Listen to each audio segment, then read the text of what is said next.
Hello tanks and tankettes, welcome to Supporter Week video number 4, and today's theme is going to be Russian tier 9 tanks, and I have been trying to tie these videos together with a theme where possible, and that's kind of what made me pick this one out amongst the other replays that Iron Man sent me, because by his own admission this wasn't the best of the games, and you'll see he does make some mistakes in this one, but the result is still pretty good.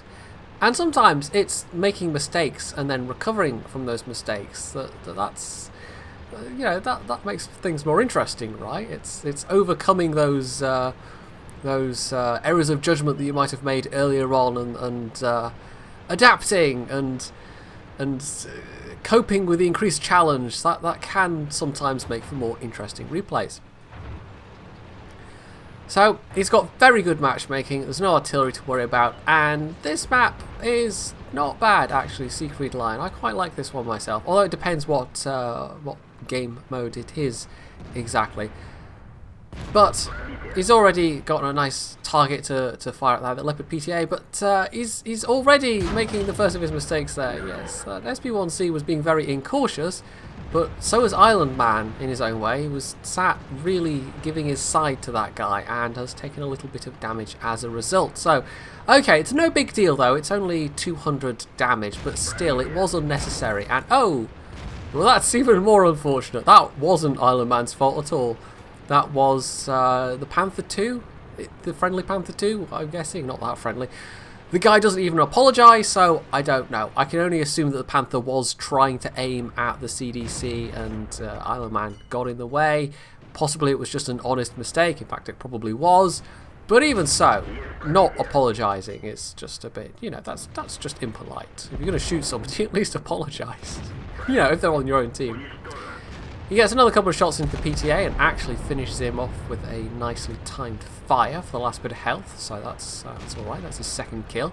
He then decides he's going to poke around a bit here, because at the moment they look like they've got the initiative in this part of town at least, but yeah, that's unfortunate. He maybe goes a little bit too aggressively there, takes a hit in the side from the IS-3, although amusingly, both him and the IS-3 hit each other for exactly the same amount of damage, 368. So that's a high roll for him and a low roll for the IS-3, so yeah.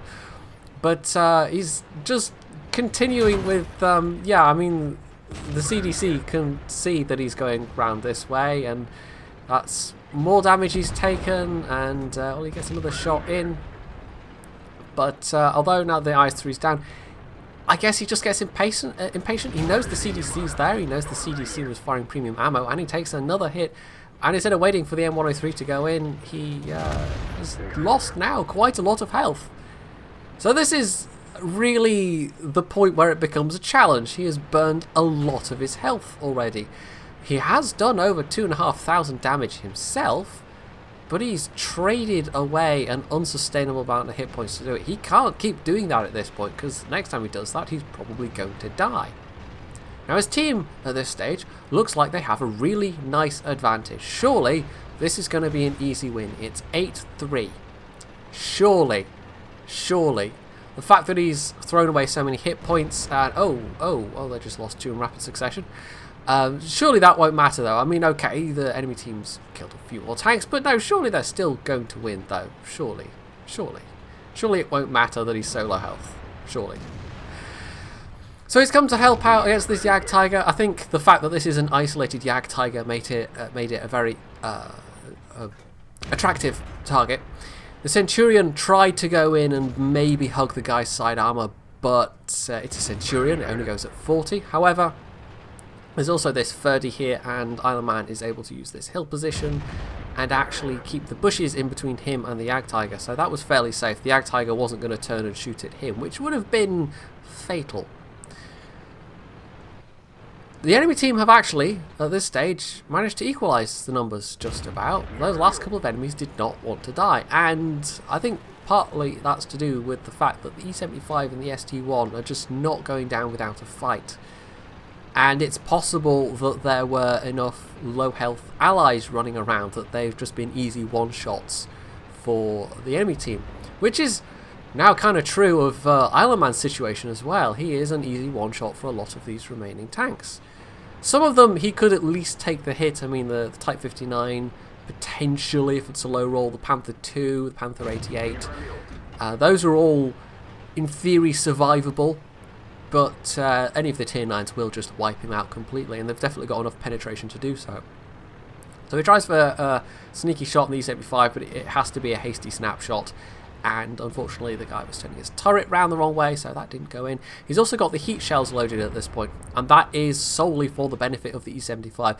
Now, of course, there is the old thing of calling this the Heat 54, and you do meet a lot of these driving around only spamming the heat shells. And to be, you know, to give credit to Island Man, he's only reached for those heat shells when he's met a tank that he's just not going to be able to cope with frontally any other way. And that is what you should be doing with your premium shells. You save them for those situations where you really need them. But a lot of T54 drivers don't. They just reach for it as the easy mode button. They just load up the heat and just fire wherever they like, because, you know, skill, that doesn't matter, right? You just load the premium ammo and let rip. But that can be true of any tank. Although, obviously, all premium ammo is not equal. Some is much less good than others. So he goes hunting again for a lone tank destroyer, and it's a little bit risky driving past the T30 like that, but he's banking on this guy being taken by surprise, and by him not having his turret pointing the right way, which it kind of was. I mean, Iron Man just drove right past him before the guy realised what was happening, but he then couldn't get the turret round nearly fast enough. The T30 does not do well on its own, 1 versus 1, with, well, any high-tier medium tank, basically. It's definitely a vehicle that needs to be running around in company. So, thanks to Isle of Man, look at the damage he's done, 4.5. I mean, I'm sure there are T54 games with much better damage than this, but it's still pretty good, and he's got 7 kills. If he can get his last kill, then it'll be a Radley Walters. Oh, that was a low roll. But, yeah, no, he has had to do quite a lot of work, which, you know, he's top tier. Okay, it's only right that he has. But, fortunately, his allies took down the E75, and he was just able to come in and wreck a couple of tanks in very quick succession there. So, there we go. That was a very nice Radley Walters result.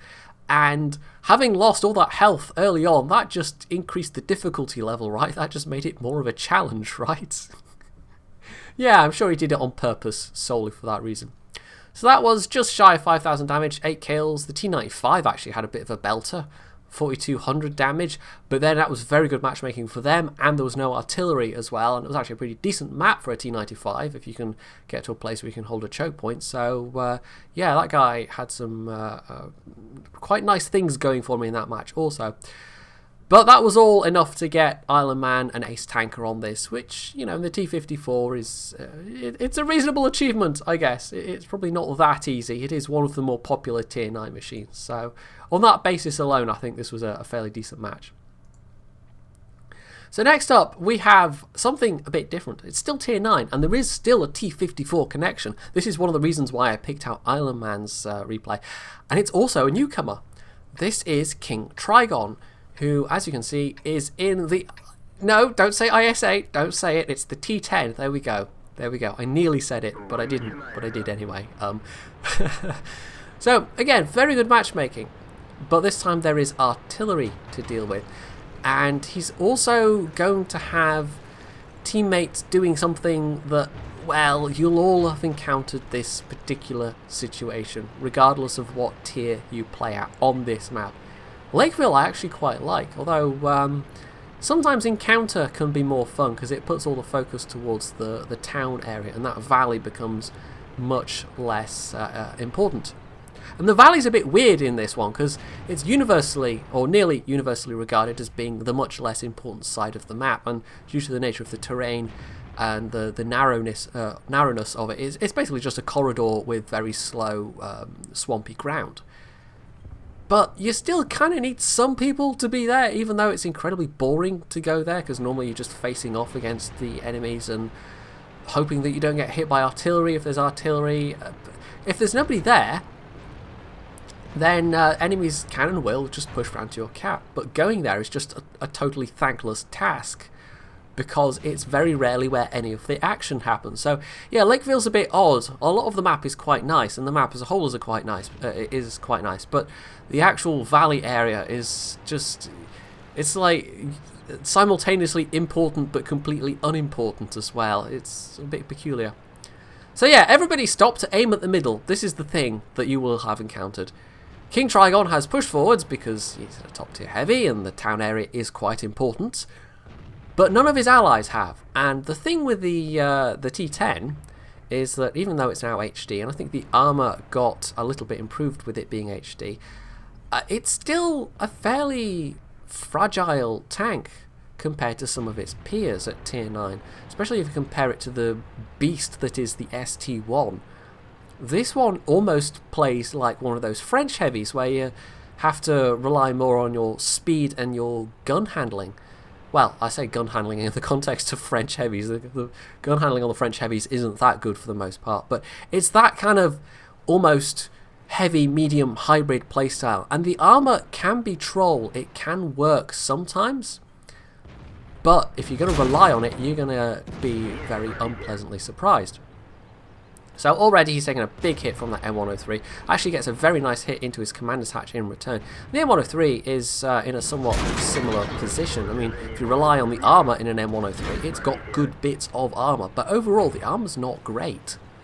So he's punished this guy as much as he's punished himself, but he can't take too many more of these hits because a lot of these, a lot of its peers, and hell, even some of the lower tier tanks, can just punch straight through your frontal armor, and you will sometimes get bounces on that beak, but it's really not that much stronger than the IS-3.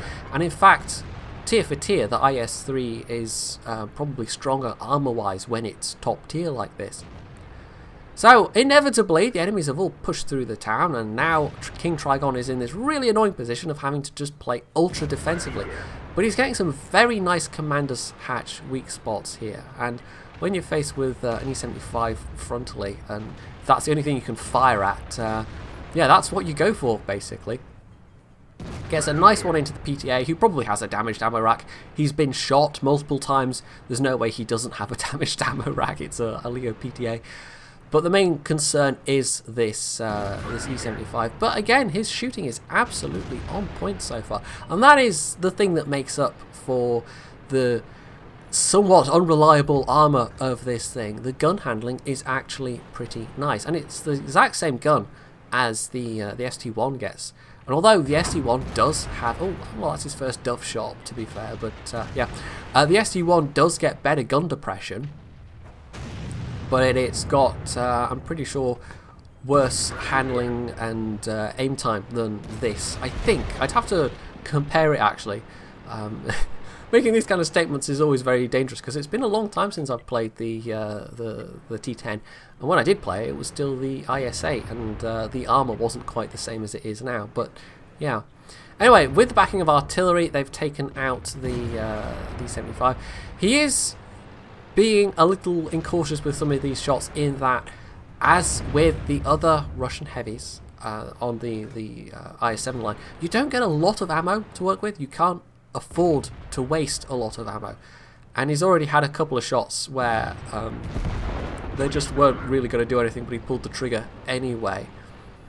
But for that last IS-3 shot, well, instead of trying to go for the top of the turret, which at that angle was just probably never going to work, you really need to fire down into the IS-3's turret ideally. You need a tank that's at least as tall, if not slightly taller. Yeah, he actually then gets a shot into the front plate, and that's fine. That has this gun has more than enough pen. So they've been able to hold this rather nicely here. He hasn't taken any additional damage. They actually had a couple of tanks flanking round, and it just leaves his PTA who's very bad. So King Trigon casually takes him out, and that takes him to, I think, over 4k damage, or was he just over 4k already? I'm not sure. But meanwhile, all this has been going on, this bit of sterling defensive action that, I mean, it wasn't ideal by any means, but King Trigon in particular was forced to, going forward would have just been suicidal. He was forced to back off to come back to this less than optimal defensive position because his teammates all just, they got a couple of 100 meters from the cap and then just kind of all sat around watching the middle. And having said what I was saying earlier about the valley being both important and unimportant at the same time, well, the enemy team, with, I'm presuming, the aid of the enemy artillery, were able to punch through. And it's now just those last mediums plus an enemy artillery. And their T-54 is actually going for the arty, so hopefully he won't be at issue too much longer. Now he takes a very hastily aimed shot at the T-54. Maybe he could have aimed that for just a little bit longer. And the fact that it's an enemy T-54 that's left alive there, and the fact that their backs are against the wall, yeah, there we go. That was definitely heat. Now, fortunately for the IS-3, it goes into his shells. But this is, I mean, they are at a real disadvantage now. They can't outspot these guys. They have to cover open ground to actually get within spotting distance. These enemy mediums have the view range advantage, and they also have the advantage of being able to fire without being spotted, which is that's kind of the same thing actually, isn't it? Anyway, you know what I mean. Anyway, they have the cards, but their T-54, having killed the artillery, is now going through the valley and pinging for help. So this is it. The PTA and the enemy T-54 are dealing with their T-54, who probably isn't going to survive this. This is almost certainly a sacrificial move on his part. So this is, however, a perfect opportunity to move up. The T-34-1 is probably still looking their way, and there goes the T-54, but it means they're not going to get just slaughtered crossing the open ground. And Trigon just goes for it, and this is where the mobility of the ISA comes in very useful. I said it! Nope, it's the T10. Get it right, Brain, it's the T10. So anyway, he takes a shot at the T-34-1, and even with a yellow gun is able to take him out, which is very lucky. So that just leaves the PTA and the T-54. The IS-3 and the T-26E4, why don't I just say Super Pershing? They're both very slow to get moving, but they are now here.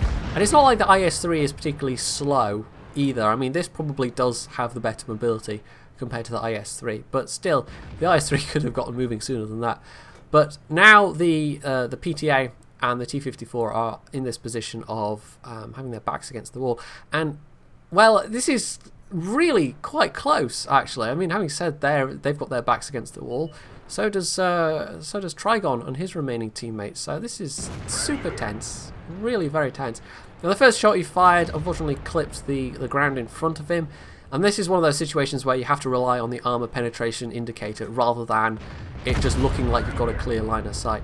However, he does get two very nice shots into the PTA, leaving him on very low health. As we can see, the T-54 is also low health because their T-54 went down swinging. The PTA then makes the inexplicable decision to just sit there and let Trigon aim at him, and it now comes down to this mano a mano. And that T-54 looks like he's out of heat.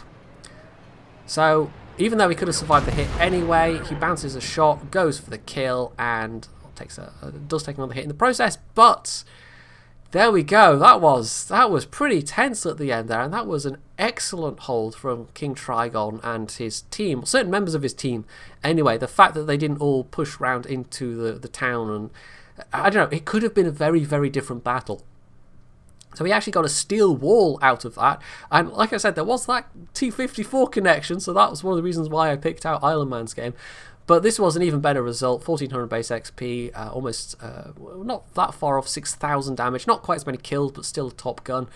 And it wasn't all down to him. I mean, he was obviously doing the bulk of the damage in that game, but again, when you're top tier, it's kind of expected that you're gonna be playing up to par. But that T-54 coming round through the valley and distracting those that enemy medium platoon just long enough for them to close the distance on the cap, that was absolutely critical. So, you know, that allied T-54 driver definitely deserves some praise for that as well. So there we go. That's today's slice of Tier 9 action. Tomorrow will probably be warships again. I don't know if it's going to be a single replay or a double. I'll have a look and see what I've got.